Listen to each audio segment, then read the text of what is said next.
Swinburne University of Technology. Fred, observations or reflections from that? Yeah, two things. One is, as one of the consequences of the change is it demanded a lot more collaboration. Yes. I came into the business and it was terribly siloed.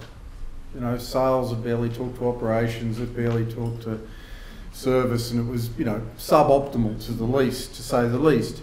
And one of the objectives of the change was to break down those functional silos, so you got much more effective collaboration across the group. So you had to help design in your new structure how you're going to encourage that. You know, sales and operations planning team pulling in every different function.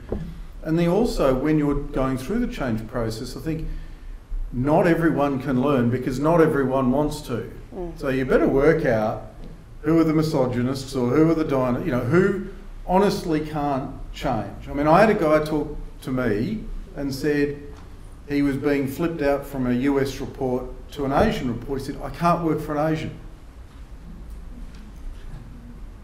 He didn't last very long. You know, and that's, you know, that's his view, that's his world, whatever, but you have to recognise you can coach and you can develop, and you've got to really know your people. Impossible in 8,000, but in a smaller business like ours, you can. You've got to think as you're designing your organisation and these cross-functional capacities, who's going to step up? Who's going to be that leader? Who's going to be that person who's kept quiet, but really is begging for a chance? And there are gems out there, so it's identifying the gems and giving them the space, and then working out who's not going to live in the future state, and then taking appropriate, respectful actions to make that work.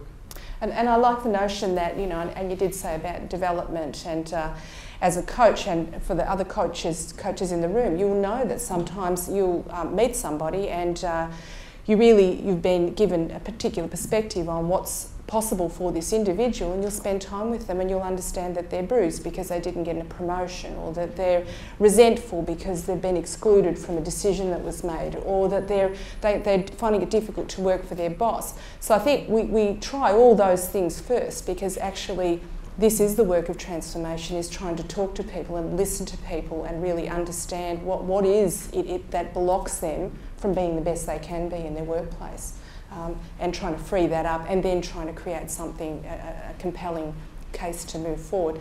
But as Fred said, there are moments when sometimes there are decisions that need to be made and ways that need to be parted, because the new organisation, you know, and the way that you want to take an organisation, it just can't be pulled together. This has been a Swinburne production.